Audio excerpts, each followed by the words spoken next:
en la persona de Jesucristo.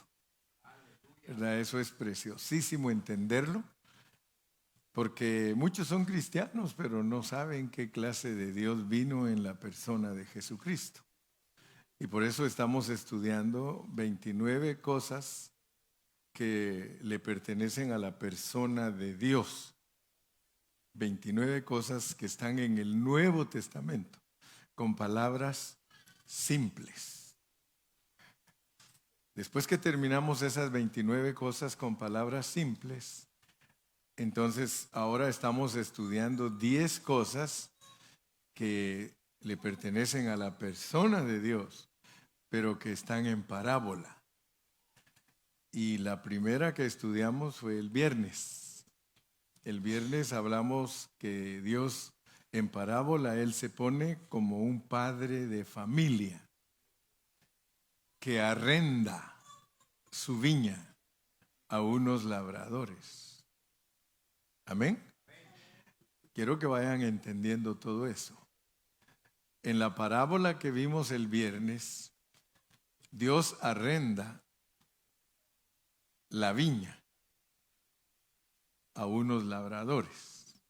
Entonces, esa parábola nos enseña que en el Antiguo Testamento Dios era el padre de familia que arrendó la viña, arrendó el pueblo de Israel a unos labradores. Pero tristemente les llama labradores malvados. O sea que los profetas vinieron a Israel y los labradores mataron a esos profetas. O sea que nunca recibieron a Dios en una forma adecuada, seria, sino que siempre tuvieron reservas para recibir a Dios. Y eso nos debe de ayudar a entender a nosotros que recibir las cosas espirituales no es tan fácil. Siempre hay obstáculos en los aires que detienen que la gente reciba la palabra de Dios en la manera correcta. Entonces ahí mismo en la parábola nos dice que le arrendó la viña a otros labradores, denotando que después que Dios trató con el pueblo de Israel, porque lo destruyó, lo quemó, la ciudad la quemó totalmente y no quedó piedra sobre piedra, y entonces tomó a 12 discípulos, y esos son los encargados de cuidar la viña. Ahora la iglesia es la encargada de cuidar la viña.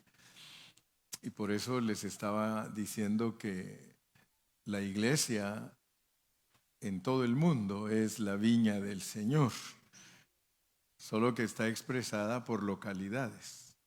En cada ciudad hay grupos y cada grupo representa la iglesia del Señor local. Cuando se habla de la iglesia del Señor universal, estamos hablando de todos los grupos del mundo entero que profesan creer en Cristo. Esa es la iglesia universal. Aquí estamos en la iglesia local, y si hay otro grupo por allá es iglesia local, y allá otro grupo es iglesia local. Y aunque andemos un poquito por ahí disvariando o perdiditos en conceptos, somos la iglesia del Señor, porque no estudiamos la palabra con un corazón humilde. Por eso es que aquel de allá cree de una manera, aquí se cree de otra manera, en la otra esquina se cree de otra manera, porque no tenemos la capacidad y humildad de buscar todos la unidad del cuerpo de Cristo y de entender la palabra todos juntos, sino que cada uno con su corazón puesto a lo que cree que es lo que Dios lo puso a hacer. Pero ya cuando nosotros estudiamos la Biblia nos damos cuenta que el asunto está serio, serio. A mí me impacta la historia de Watchman Nee. Él era un hermano chino que se llamaba Nito Chen. Nito Chen, así se llamaba. Y los chinos, cuando ya están mayores de edad, se cambian de nombre. Todos. Dando la idea de que cuando uno ya está grande, uno es una persona madura y que entiende más. Entonces ellos se cambian el nombre y él murió llamándose Watchman, que es Guachimán, decíamos nosotros. Watchman es un vigilante y solo se agregó su apellido. Watchman Nee se puso porque él era Ni To Chen.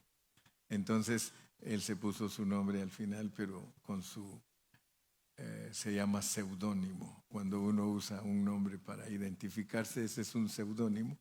Entonces él se llamó al morirse, o se llamaba Watchman Nee. Entonces yo aprendí mucho con él porque él era un hombre con una mente científica, una mente de un hombre muy inteligente, muy sabio. Y él se convirtió a Cristo y se propuso leer toda la Biblia y la leyó muchas veces entera.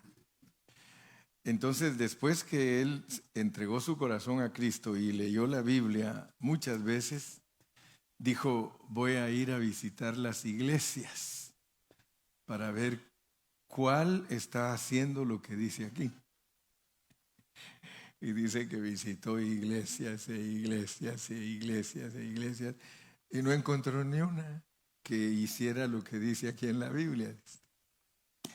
Entonces dijo: bueno, ¿cómo es posible que aquí en la Biblia dice que hay que hacer esto y esto y esto y esto, y voy a las iglesias y están haciendo todo lo contrario? Entonces él se colocó en una y dijo: voy a quedarme aquí para ver, quizá con más tiempo me dé cuenta que estén haciendo algo bueno, o por lo menos parecido a lo que está aquí en la Biblia. Y él se quedó en la iglesia bautista. Por alguna razón le llamó la atención las iglesias bautistas y dijo: me voy a quedar aquí. Y ahí se quedó. Entonces, de repente se dieron cuenta que él conocía la Biblia. Y lo más tremendo es de que nunca había ido al seminario, ni nunca había ido a ningún instituto bíblico, y se dieron cuenta que conocía la Biblia mejor que el pastor. Entonces lo empezaron a dejar que predicara. Pero como él predicó lo que está escrito en la Biblia y no lo que enseñan los grupos, entonces empezó a tener problemas con el pastor. Y el pastor le dijo: ¿sabes qué? Que no puedes estar predicando eso. Y él dijo: pues ¿cómo? Si eso es lo que dice la Biblia. Y ya después le dijeron: no, si quieres estar aquí con nosotros, te quedas ahí sentadito, quietecito, sin estar inquietando a nadie.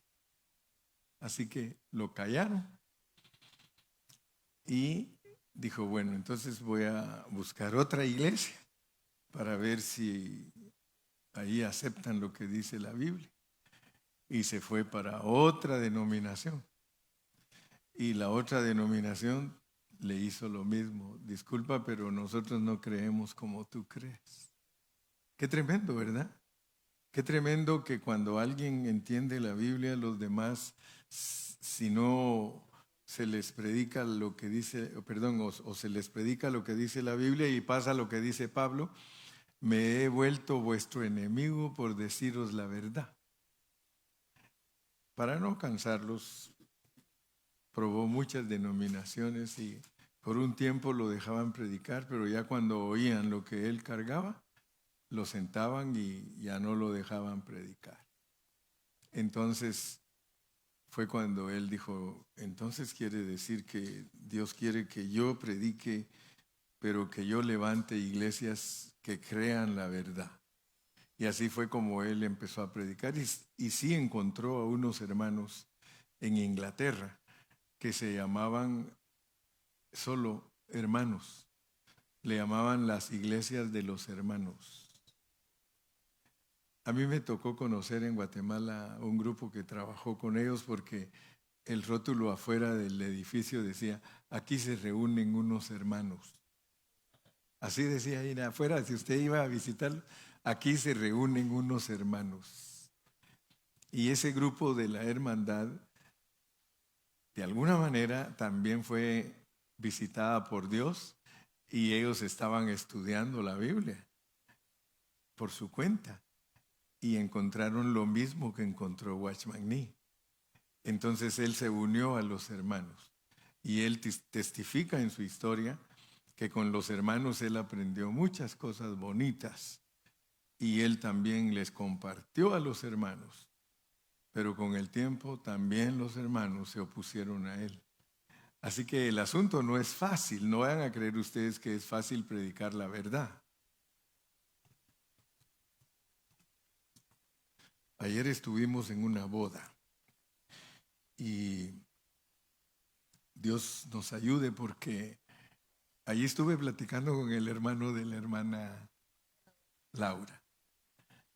Y yo creo que la hermana Laura se hizo a un lado, ay, que mi pastor lo apale, dice, y me hago para allá. Y Robert se quedó conmigo. Pero la realidad es que Dios nos ha enseñado su palabra. Yo lo estuve desafiando a él. Y le estuve diciendo, mira, es que lo bonito es que él se enoja solo adentro, no lo saca. Porque hay muchos que lo sacan, ¿verdad? Muchos lo sacan, el enojo. Pero él, tratando yo de hacerlo pensar, le digo, estás bien mezclado en tus enseñanzas. Tienes que ser humilde para que Dios te visite y te dé.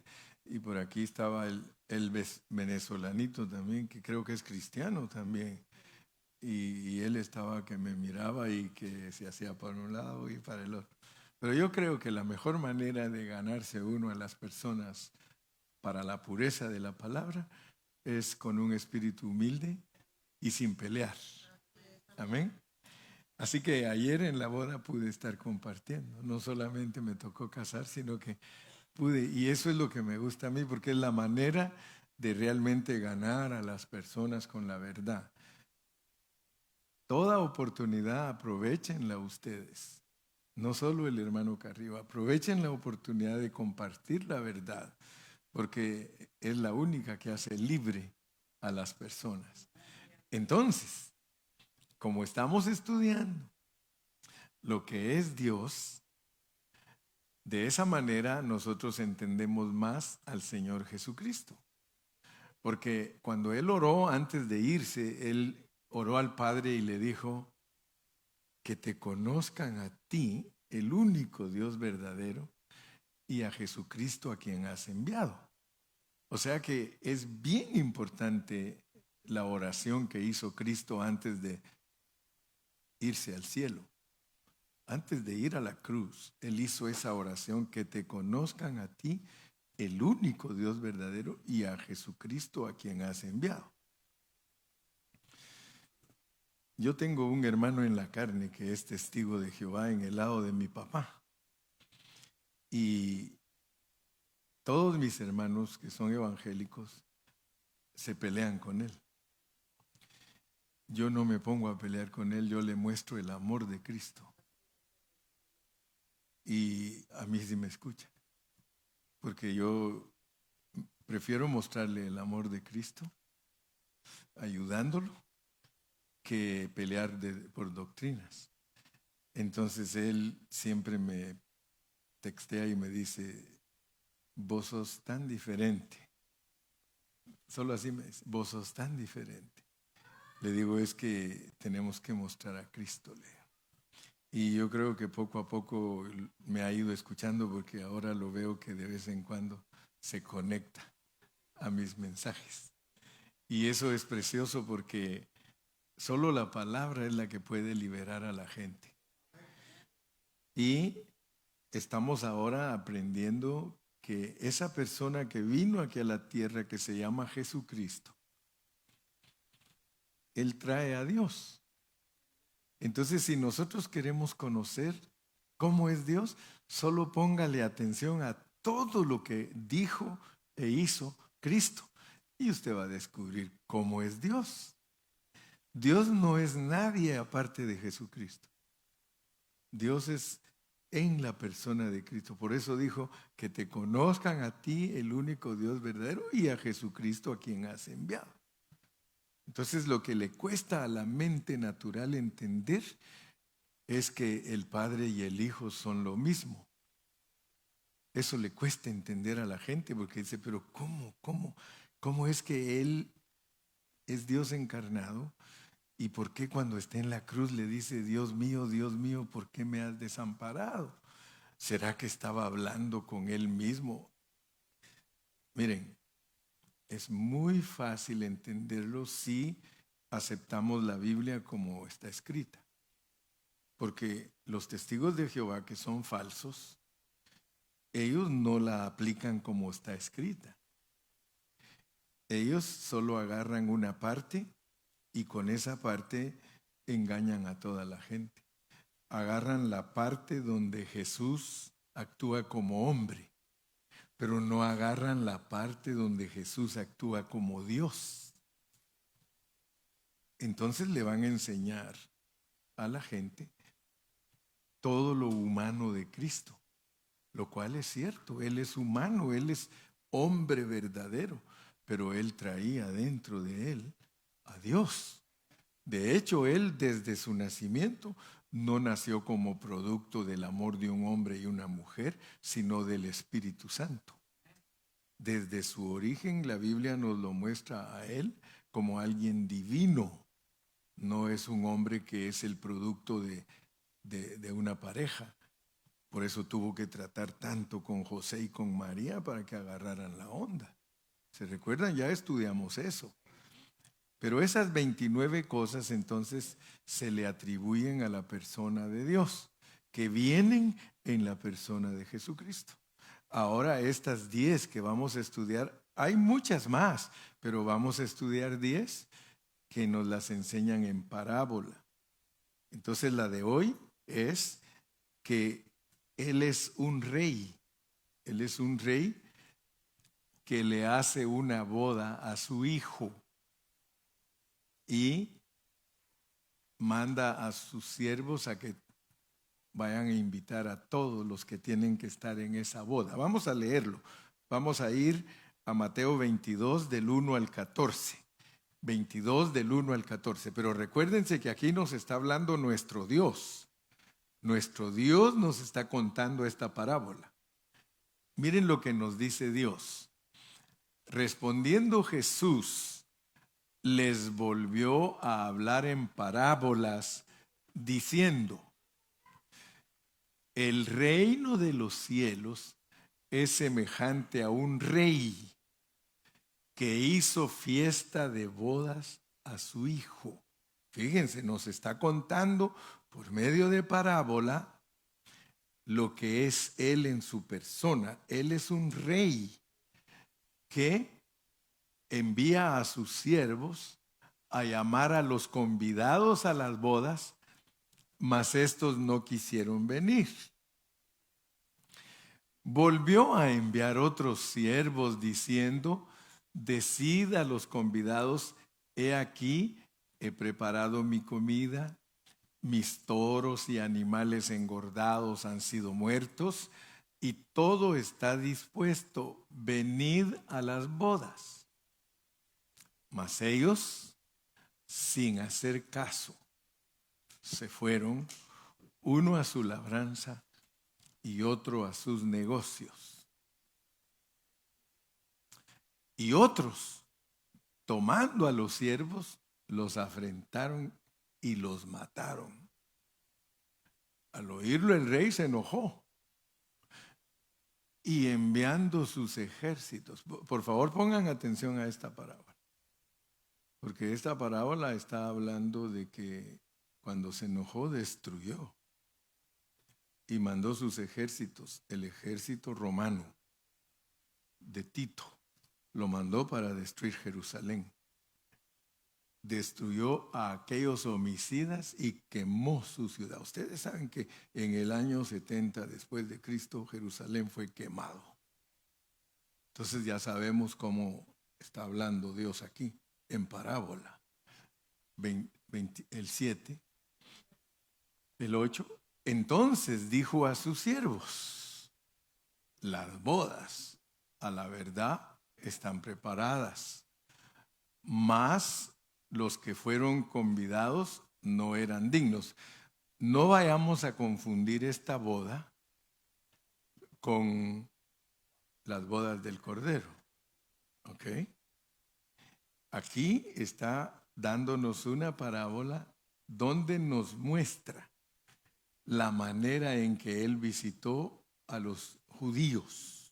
A los judíos los visitó como un rey que le hizo bodas a su hijo, pero que todos ellos no lo tomaron en cuenta. Entonces dijo a sus siervos: las bodas a la verdad están preparadas, mas los que fueron convidados no eran dignos. A nosotros los cristianos nos preguntan cuál es nuestra posición ante el pueblo de Israel. Nos hacen esas preguntas. Nos dicen: hermano, tú como cristiano, ¿cuál es tu posición ante Israel? Si nosotros no sabemos cómo funciona el pueblo de Israel respecto a nosotros, no les podemos dar respuestas correctas. Porque hay hermanos que tienen equivocado el concepto de Israel. Nosotros no odiamos a Israel. Trump le dijo a la Cámara en su debate: you hate Jews. Le dijo: usted odia a los judíos. Nosotros no odiamos a los judíos.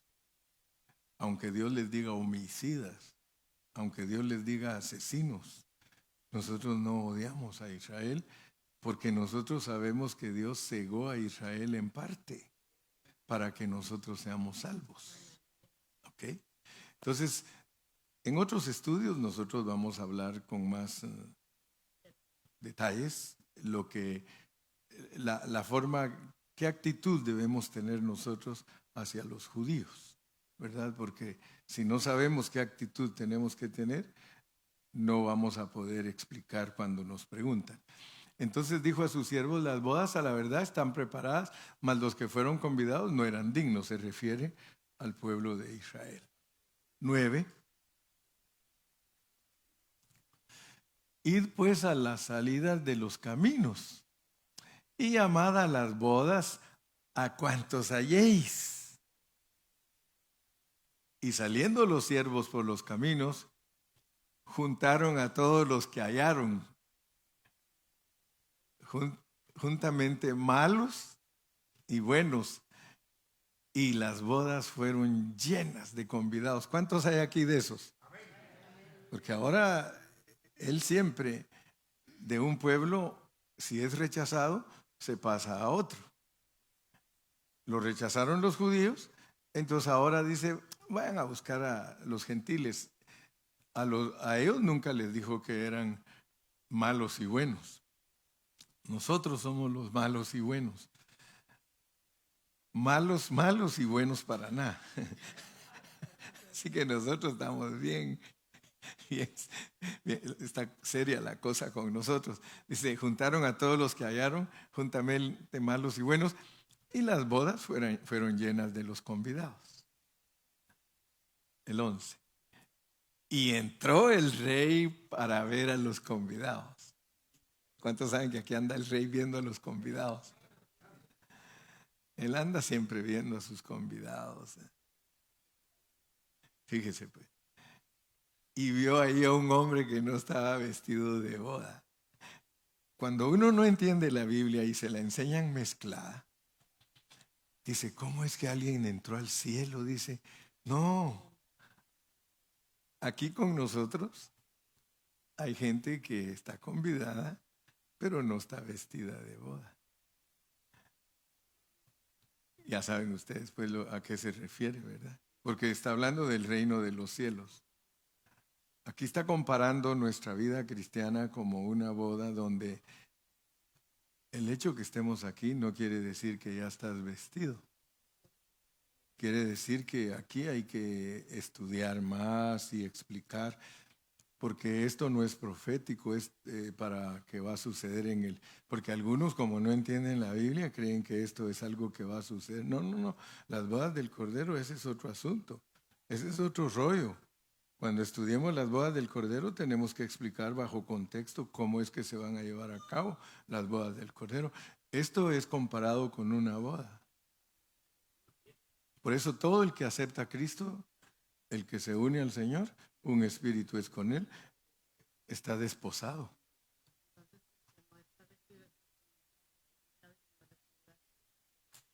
No, es el cristiano que no ha negado su alma para tener derecho al reino. Por eso la enseñanza, miren cómo a Dios no se le escapan los detalles. Si aplicamos de esa manera, hermana Berta, entonces lo vamos a aplicar fuera de contexto. Pero si usted lo aplica bajo el contexto, aquí nos dice que los judíos rechazaron la salvación de Cristo. Ahora, entren todos, buenos y malos, pero de repente allí encuentran a alguien que no está vestido de boda, van a dar una lección. Porque el asunto es este, ¿cómo era la costumbre? La costumbre era de que el papá de la novia, el papá, él le daba su vestido a todos los que iban a ir a la boda. Aquí está tu vestido, vas a ir a la boda. Aquí está tu vestido. Entonces aquí ya están todos los vestidos. Todos nosotros estamos vestidos. Porque lo vamos a encontrar en otros pasajes. Que Dios nos viste cuando nosotros venimos a Él. Acuérdense que el hijo pródigo, ahí tenemos que entender que nos vistió para entrar a la casa. Pero aquí en entre todos los vestidos hay uno desvestido. ¿Verdad? Sí, sí estaba usted por ahí tratando de encajar el contexto, pero lo vamos a encajar perfectamente. Entonces, entre todos los cristianos está uno que no está vestido de boda. 12. Y le dijo, amigo, ¿cómo entraste aquí sin estar vestido de boda? Si a todos se les dio su vestido para esta fiesta. Aquí están en fiesta todos los que están vestidos, pero ¿y ahora tú? ¿Por qué estás aquí? Mire. Y dice que se enmudeció. Digámoslo de una manera coloquial, era colado. Era colado. Se dan cuenta que en la iglesia no se puede colar ninguno. No se puede. Alguien puede venir aquí a la reunión de nosotros y se quiere hacer pasar como uno de nosotros. ¿Sí? No puede. Se los voy a ilustrar con una anécdota. Agarraron a uno que estaba robando en un almacén. Era domingo. Y salió corriendo del almacén y los policías detrás de él y se metió a la iglesia. Y estaba llena la iglesia. Los policías tenían que entrar a buscarlo y todos los hermanos estaban diciendo sus versículos. Por allá decía uno, Jehová es mi pastor y nada me faltará. No todo el que me dice, Señor, Señor, entrará en el reino. Y el policía les dice, el jefe, espérense, ahorita lo encontramos. Y de repente le tocaba a él y dice, no todo lo que brilla es oro. Agárrenlo, dice, ese es. ¿Verdad? Porque aquel creyó que estaban diciendo dichos. No se puede colar ninguno. Mas él enmudeció, versículo 13. Entonces el rey dijo a los que servían, atadle de pies y manos y echarle en las tinieblas de afuera. Ahora ustedes van a ver que ese representa a los judíos.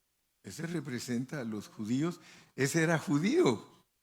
Se metió en la iglesia. Pero resulta que él quería seguir viviendo la ley. Y aquí no se puede. No está vestido de boda. Entonces, al lloro y al crujir de dientes. Créanme, si sabemos usar la Biblia, nos va a pasar lo que dijo una hermana un día. Miren, el hermano Carrillo se las sabe todas. Y si no se la sabe, se la inventa. Alguien dijo así por ahí, ¿verdad? Pero no digo quién. Bien, díganle, hermana Xochitl. Yo pienso que me escucha. No, yo no. Yo pienso que me escucha cuando digo algo. Sí, escucho todo, escucho. Entonces será el lloro y el crujir de dientes. ¿Se recuerdan de la parábola de Lázaro y el rico? Lázaro tuvo sus males en la tierra, pero era creyente y representa a los gentiles. Y el rico representa a los judíos. Por eso ustedes los ven hablar allá en el lugar, en el Hades. El judío dice, Padre Abraham. Ninguno puede llamarle Padre Abraham a Abraham si no es judío. Padre Abraham, le dijo. Entonces él era un judío. Mientras que el otro, que tuvo sus males, representa a los gentiles. Lázaro estaba ahí en el lugar de confort. O sea que con eso aprendemos, por medio de esa parábola, aprendemos que en el Hades hay un lugar de tormento, pero no vayan a creer ustedes, como creen muchos, que el tormento es estarle pegando o estarlo quemando con una llama del fuego que nosotros conocemos aquí. No, es un lugar de tormento mental. El tormento es psicológico. O sea que el judío, al estar en el Hades, se va a dar cuenta de todo lo que perdió. ¿No ven que él mismo ahí reacciona? Pues él mismo ahí dice, ¿por qué no mandan a alguien de aquí que le vaya a decir a mis hermanos? Y me recuerdo que mi maestro decía, ¿te das cuenta que él quiso ser misionero ya en el infierno? Manden allá con mis hermanos, manden a alguien a decirle a mis hermanos. Ese pobre Tuley quiso ser misionero, ¿verdad? ¿Por qué? ¿Y cuál fue la respuesta? No, dijo, si lo van a ver, va a salir de aquí alguien y de aún así no van a creer la resurrección de Cristo. Y muchos de ellos lo vieron resucitar y al contrario, persiguieron a los apóstoles en una forma más tremenda. Y el último, el 14, porque muchos son llamados y pocos escogidos.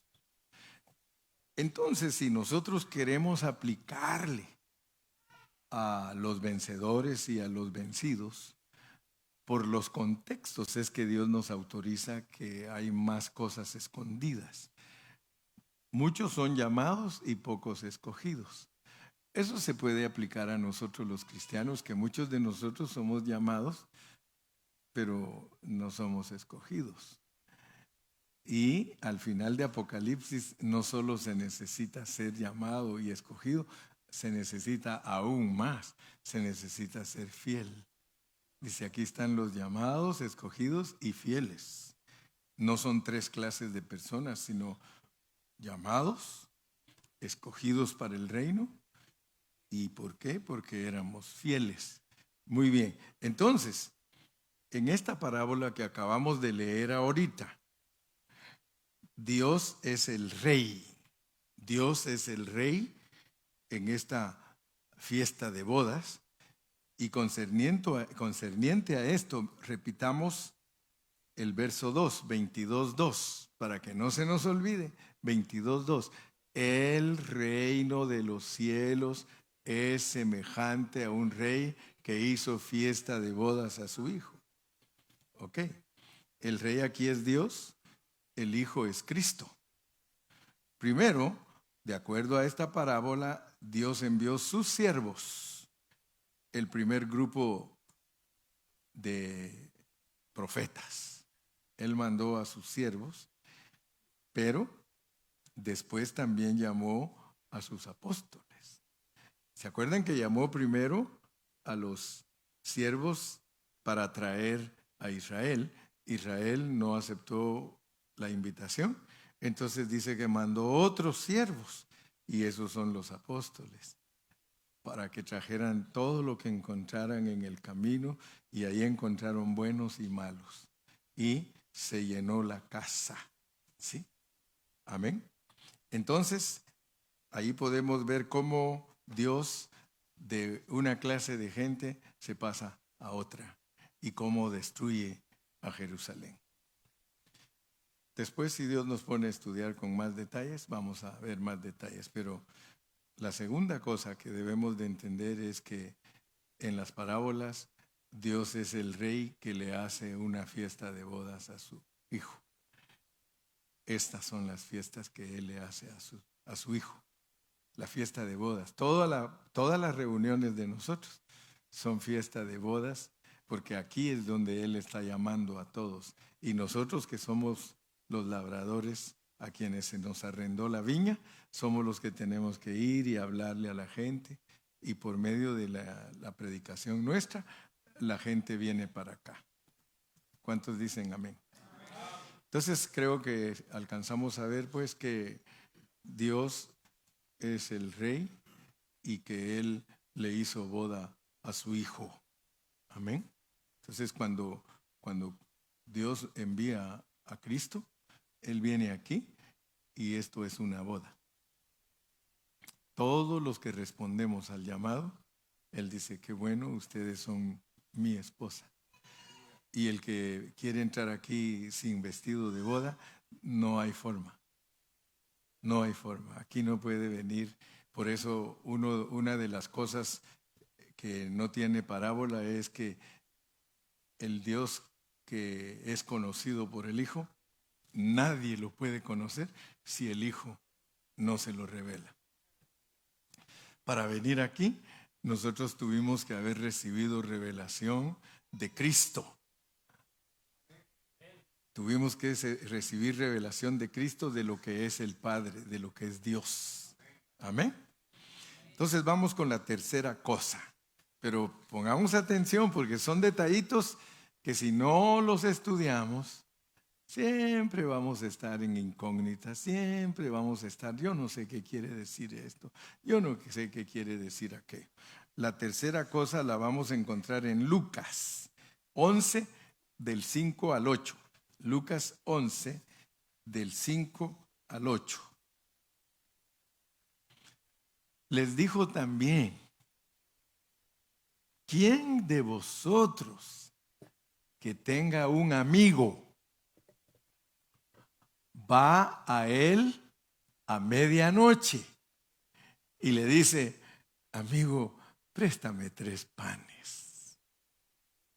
Porque un amigo mío ha venido a mí de viaje y no tengo que ponerle delante. Y aquel respondiendo desde adentro le dice, no me molestes, la puerta ya está cerrada y mis niñitos están conmigo en la cama, no puedo levantarme y dártelos. Os digo que aunque no se levante a dárselos por ser su amigo, sin embargo, por su importunidad, se levantará y le dará todo lo que necesite. Fíjense pues, ustedes tienen que conocer cómo actúa Dios cuando ustedes le piden algo. Este es Dios. Porque muchos creen que, sí, hermano, hay que orar porque Dios ya te lo dio. Declaro que es mío. Declara, hermano, tú confiesa que es tuyo. Ustedes oyen mucho de esas clases de predicaciones. Y que si Dios le dice de dentro, ya me acosté. Sí, ya me acosté. Además, mis hijitos ya están dormidos. ¿Cómo se te antoja a ti venir a esta hora? Pero miren cómo Dios quiere que entendamos su carácter. No, y vamos a entrar a otro punto que es el de la viuda, que hasta le es molesta. Bueno, entonces usted aprenda a conocer a Dios, pues, porque muchos cuando oran creen que Dios inmediatamente les va a dar las cosas. En ese asunto de la oración, usted va a aprender que hay que ser persistente, persistente, persistente. Entonces, vamos a entender a el amigo en esta parábola de la oración persistente. El amigo de la oración persistente. Aquí en este pasaje se nos habla de una parábola que ilustra la oración persistente. En esta parábola, Dios, a quien nosotros oramos, es comparado a nuestro amigo. Y nosotros comparados a su amigo. Indicando que en oración nosotros somos muy íntimos. Oigan bien eso, porque los hermanos que vienen los martes y me acompañan a mí a orar, yo siempre les digo, hermano, usted es una persona que Dios le ha abierto su entendimiento. Si ustedes vienen a la oración aquí, a este lugar, ¿cuántos encontramos el día de la oración, hermano Hilario? ¿Cuántos encontramos? Como 15 a veces. Cuando más vienen, ¿cuántos? Como 30, 18. Todavía un poco severo, como 18. La vez pasada dice conté 20, pero como es duro, dice 18. Pero noten ustedes, pues, noten ustedes. Y por favor, yo creo que algún día de tanto oírme predicar, algún día Dios los va a tocar. Algún día Dios los va a tocar. Porque yo quisiera que el día de la oración estuviéramos todos aquí como un domingo. Porque quiero decirles que los únicos que son amigos del Señor son los que están en la oración. Friends, friends. Por eso le pregunto, ¿do you want to be a friend of God? Porque todos cantan el canto, I am a friend of God. I am a friend of God. Y el Señor dice, ni te conozco. La oración, hermano, ¿cuántos leyeron? De amigo a amigo. ¿Cuántos oyeron? ¿De verdad ustedes leyeron que esto es de amigo a amigo? Que llega a pedir algo un amigo a otro amigo. ¿Qué tal si no fuera amigo? Porque ahí dice, pero por ser su amigo, se va a levantar y le va a dar todo lo que quiere. Tú, mi hermano, sinceramente, perdóname que te lo digo, pero tú, ¿cómo puedes entender a Dios en esta parábola si tú no oras? No eres íntimo. No eres amigo de Dios. Porque la palabra es clara. De amigo a amigo. Porque en la oración, quiero que sepan, Dios anula todo concepto religioso. En la oración, Dios anula todo concepto religioso y te dice amigo. ¿Por qué no lo volvemos a leer?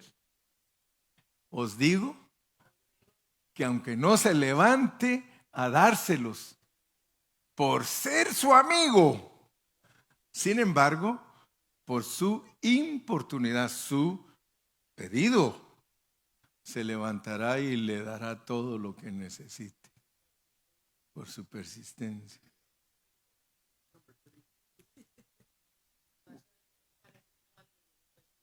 Sí, pero en el de el juez y la viuda vamos a ver todavía otros aspectos de cómo contesta Dios nuestras oraciones. Pero yo quisiera que ustedes vean que no es lo mismo oír mensajes corrientes a que Dios toque tu espíritu y te revele la verdad. Porque aquí te está revelando la verdad para ver si así algún día se te abre tu entendimiento y dices, como dijo una vez una hermana, me prometo a mí misma que no faltaría ningún culto de oración, dijo. Yo la oí. 2 semanas lo hizo y ahorita tiene 3 años de no venir a la oración. Y no me vayas a decir como Judas, seré yo maestro.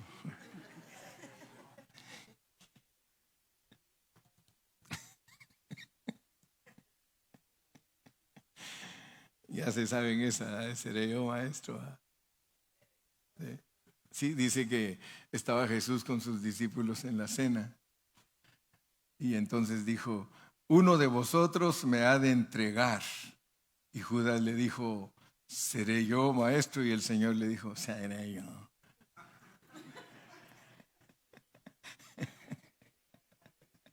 Por eso te dije, no me vayas a decir, seré yo pastor. Hermanos, Dios anula todo concepto religioso en nuestras oraciones. Si usted en este día no entiende que orar es ser amigo de Dios, ¿qué puedo hacer yo? Ya no se la puedo contar de otra manera.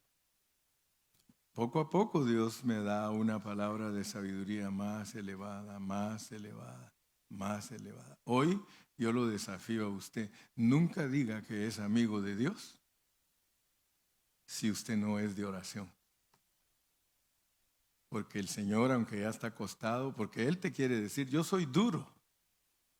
No vas a creer que yo te doy las cosas muy fácilmente. Si tú no persistes, yo ya me acosté y mis hijitos están acostados.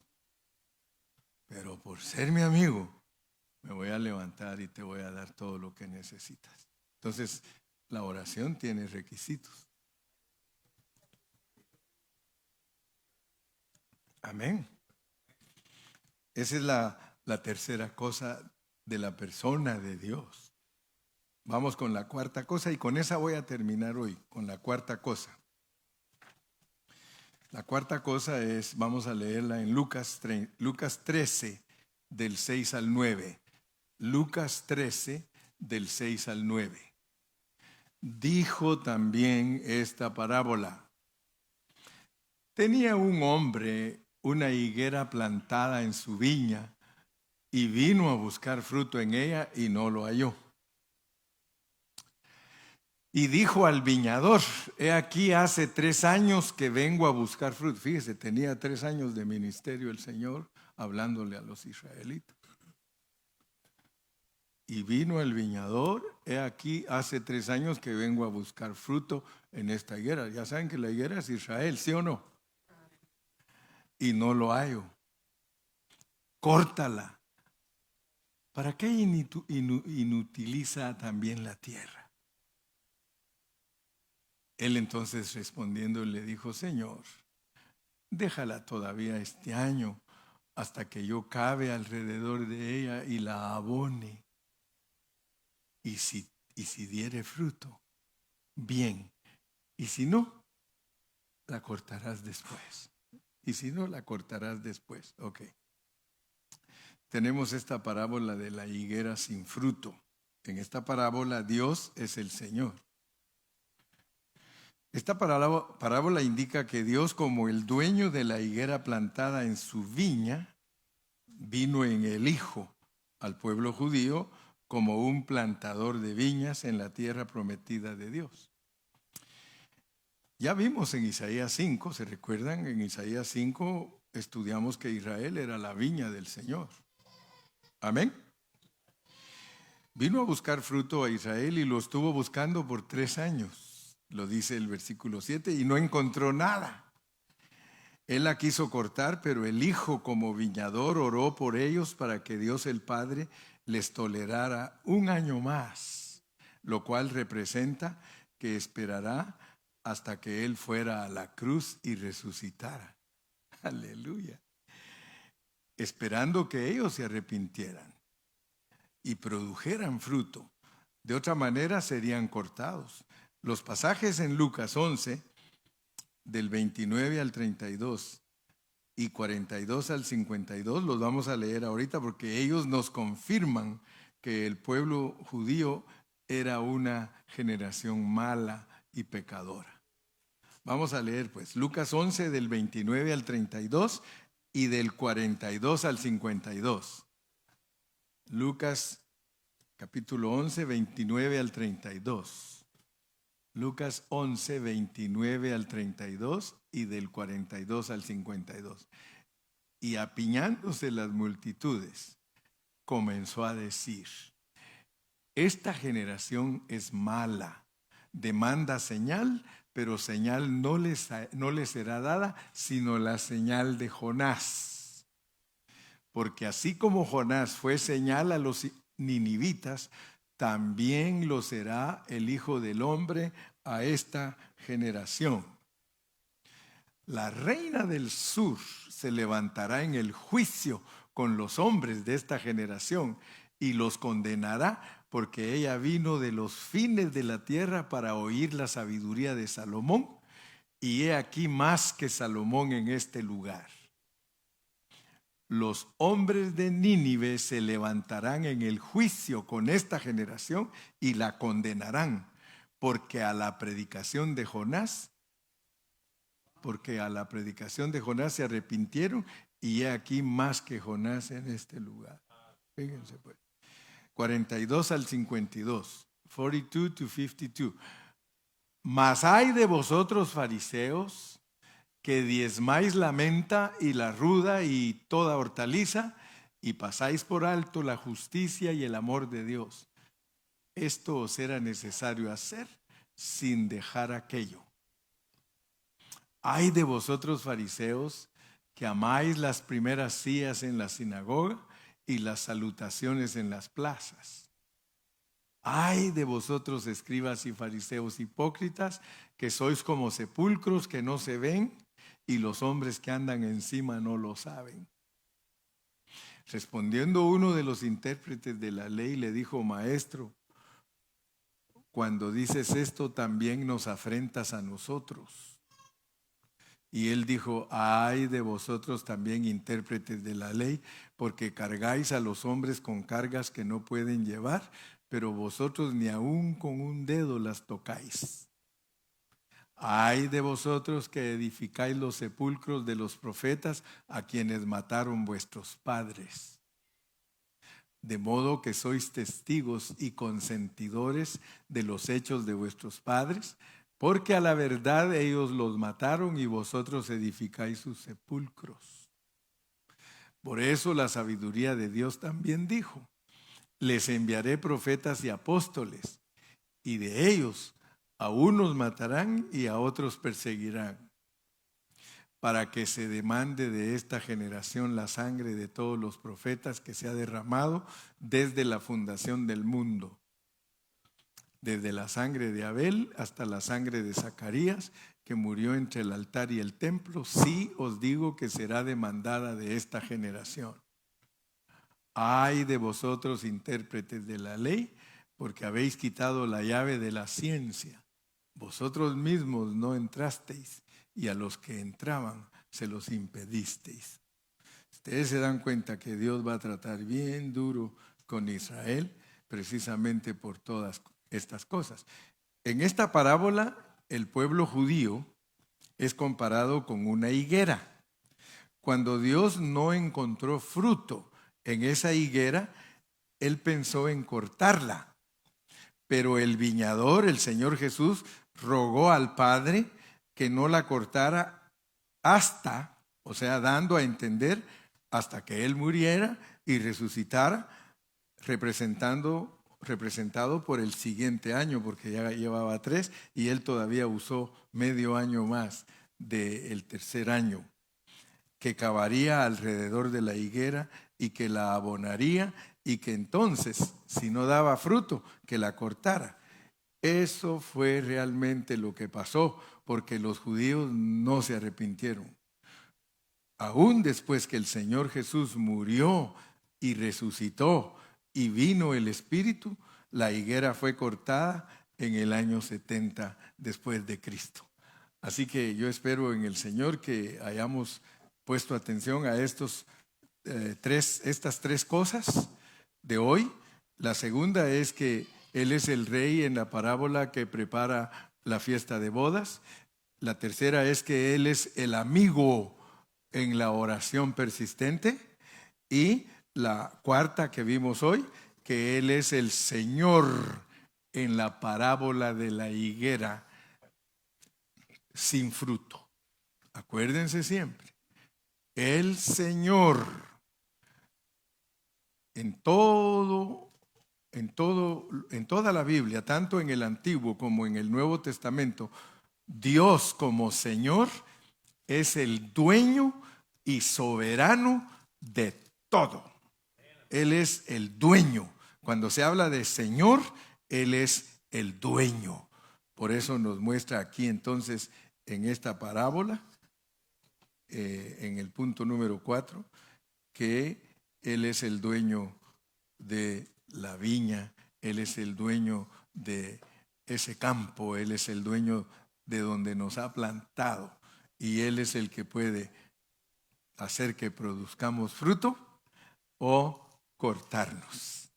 Muy bien, entonces vamos a dejar por ahí y si Dios quiere, los que escuchan en el Facebook, mañana yo voy a entrar a la quinta cosa y vamos a conocer a Dios como el amo